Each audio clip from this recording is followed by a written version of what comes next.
Kita ke sorotan lain, Saudara. Kuasa hukum bersama keluarga korban tindak pidana perdagangan orang atau TPPO mendatangi Polres Sukabumi Kota untuk memberikan keterangan.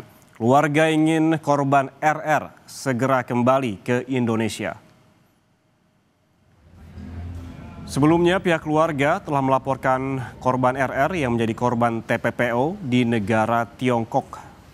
Korban merupakan warga Cisaat, Kabupaten Sukabumi, Jawa Barat yang sempat hilang selama 3 bulan tanpa ada kabar.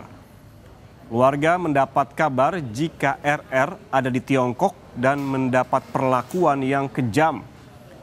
RR tergiur iming-iming pekerjaan bergaji 15 juta hingga 30 juta rupiah per bulan. Namun RR malah menjadi korban TPPO.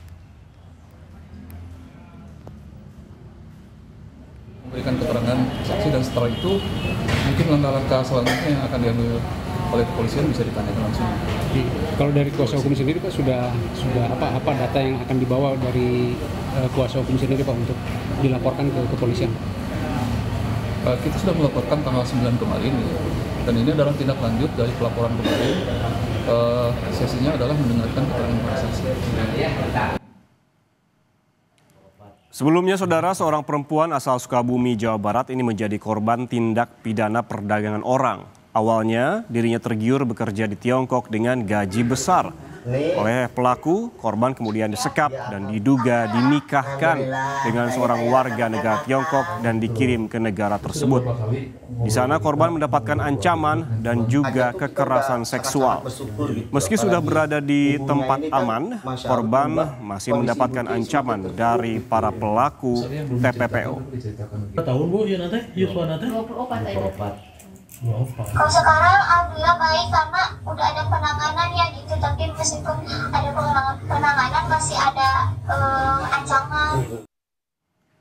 Dan untuk mengetahui perkembangan kasus dugaan tindak pidana perdagangan orang di Tiongkok, di mana seorang warga Sukabumi jadi korbannya, kita terhubung dengan kuasa hukum korban Rangga Surya Danu Ningrat. Selamat siang, Pak Rangga. Ya, selamat siang, Mas. Pak Rangga, ini bisa dijelaskan bagaimana awal mulanya bisa korban RR ini bekerja di Tiongkok? Kronologisnya jadi menurut keterangan dari keluarga korban bahwa yang bersangkutan itu meninggalkan rumah sekira tanggal 26 April tahun 2025 dan semenjak itu tidak ada kabar lagi. Baru ada kabar pada 4 atau 3 bulan kemudian, yaitu pada bulan Agustus, akhir Agustus. Ya. Bagaimana cerita dari keluarga korban ketika korban sebelum berangkat ke Tiongkok dan ketika di Tiongkok, bagaimana kondisinya saat itu? Kondisi korban diketahui sehat-sehat saja pada saat berangkat.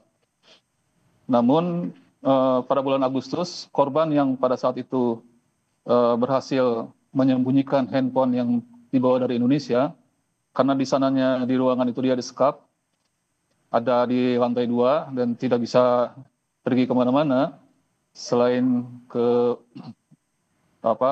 kamar kecil gitu ya, dan dikasih makan gitu aja, lalu diperlakukan dan dilecehkan gitu, disekap serta dilecehkan. Kondisi terakhir yang kami terima laporan lewat telepon itu terjadi pada tanggal 10 September dengan kami sebagai kuasa hukum ya. Namun komunikasi dengan keluarga korban itu sudah dilakukan sebelumnya, sebelum melaporkan kepada kami. Melaporkan kepada kami tanggal 8 September, lalu kami laporkan ke Polres Kota Sukabumi tanggal 9 September. Kondisi terakhir kita terus memantau terus, bahkan sudah melakukan beberapa kali video call dan telepon, memastikan kondisi Reni baik-baik saja di sana. Nah, setelah ada tindak lanjut dari KJRI sekitar 5 hari yang lalu, maka KJRI melaporkan kejadian tersebut ke polisi Tiongkok. Polisi Tiongkok mendatangi rumah korban, rumah yang dimana tempat korban disekap, ya, dan menanyakan kepada suami korban, tapi dengan alasan bahwa suami yang tanda kutip itu yang diakui sebagai suami mengakui bahwa mereka sudah menikah gitu. Jadi polisi Tiongkok hanya bisa memperingatkan yang seolah-olah menjadi suaminya itu untuk tidak mendekati korban. Jadi saat ini kondisi Reni berada di lantai 2, sedangkan yang mengaku sebagai suaminya berada di lantai 1 dipisahkan oleh polisi Tiongkok, demikian. Artinya korban dengan terduga suaminya begitu, apabila dibilang begitu, itu masih dalam satu bangunan? Masih dalam satu bangunan. Hanya sekarang Reni di lantai 2, RR di lantai 2, sedangkan suaminya itu di lantai 1. Ya. Oke, Kak Jerry sempat bilang sebelumnya bahwa ini merupakan ataupun menyangkal adanya TPPO. Ini disebutkan sebagai masalah rumah tangga. Kemudian pada akhirnya untuk meredam hal ini adanya safe house begitu. Walaupun Anda menyebutkan masih dalam satu bangunan. Bagaimana tanggapan Anda?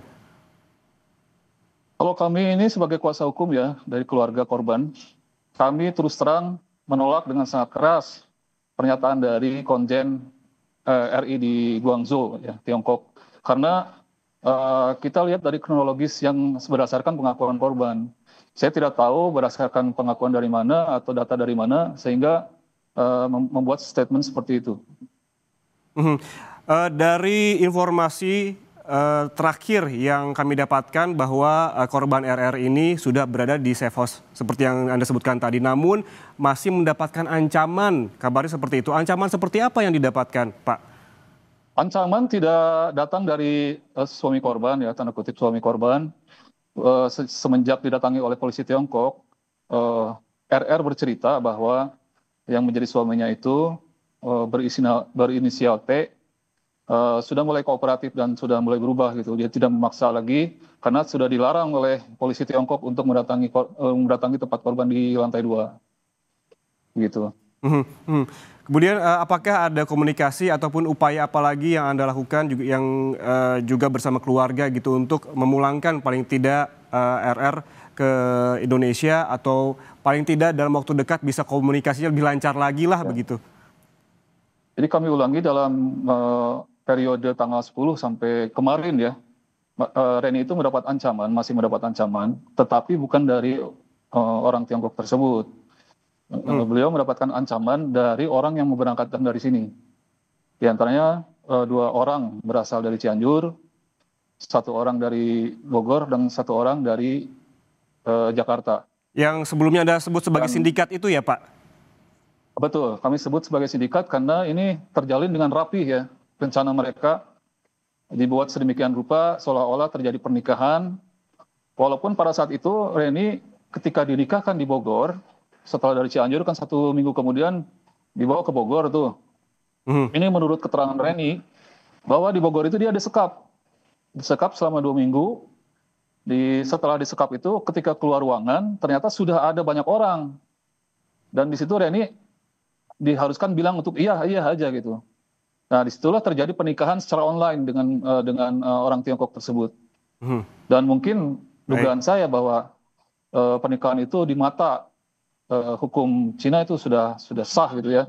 Karena Reni mengaku sudah dicatatkan itu pernikahan ketika datang di sana. Dan Reni itu terjebak dalam pengakuannya. Saya tidak tahu, pokoknya disuruh iya aja gitu. Baik. Begitu Pak. Baik, harapan kita bersama masalah ini bisa cepat selesai dan juga korban RR bisa kembali ke Indonesia dan juga bisa kembali kepada keluarganya. Terima kasih sekali lagi terima kasih. telah bergabung bersama kami di Kompas TV, Pak, atas informasinya. Terima kasih Pak Yan.